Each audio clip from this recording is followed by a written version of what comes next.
امام جعفر صادق علیہ الصلوۃ والسلام فرماتے ہیں کہ جو شخص 2 رکعت نماز،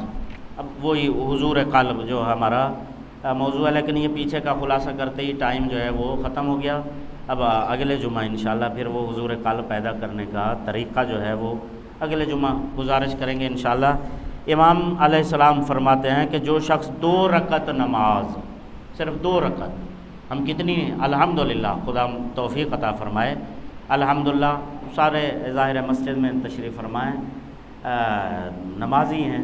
تو کم از کم جمعہ کے دن کی ہی نماز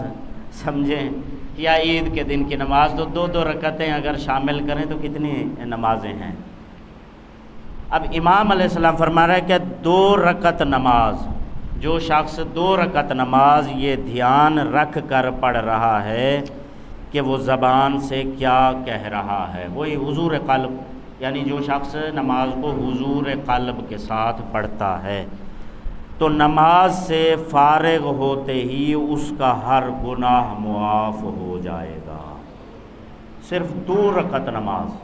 2 رکعت نماز امام فرما رہے ہیں، جو توجہ کے ساتھ، بے توجہی کے ساتھ نہیں، خالی نماز نہیں، بلکہ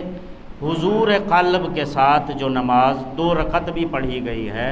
تو امام فرماتے ہیں ادھر سے نماز سے فارغ ہوگا، ادھر سے اس کے سارے کے سارے گناہ، امام نے فرمایا ہر گناہ، یعنی سارے کے سارے گناہ جتنے بھی اس سے سرزد ہوئے ہیں وہ سارے اللہ معاف فرما دے گا۔ آپ علیہ السلام فرماتے ہیں کہ تم نے جتنی نماز حضور قلب سے پڑھی ہے، جتنی نماز حضور قلب کے ساتھ پڑھی ہے وہ تمہاری ہے۔ اگر کوئی پوری نماز میں غافل رہے یا اس کے آداب ترک کر دے تو وہ پیچیدہ ہو جائے گی اور نماز پڑھنے والے کے منہ پر مار دی جائے گی۔ یعنی جتنی نماز میں نے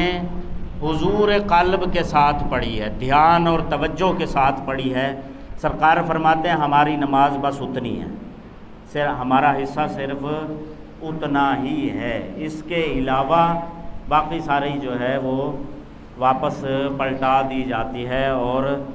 باقی انشاءاللہ اگلے جمعۃ المبارک کو۔ تو بہرحال یہ ہے کہ ایک نماز پڑھنا، اس کے بعد پھر توجہ قلب کے ساتھ، حضور قلب کے ساتھ نماز کا پڑھنا، یہ جو ہے یہ آپ دیکھیں کہ بغیر توجہ کے نماز کا پڑھنا، یعنی نماز پڑھ رہا اور ذہن میں جو ہے وہ خربوزے خرید رہا ہو، یا ذہن میں جو ہے وہ تربوز، گرمی کا موسم ہے، ابھی جمعہ سے فارغ ہو کے باہر جا کے تربوز ٹھنڈا جو ہے وہ لے کے یا شکنجی بنا کے پینی ہے، تو یہ سوچ رہا ہو اگر نماز میں، یا کچھ اور سوچ سکتا ہے بندہ، چینی کا ریٹ بڑھ گیا اور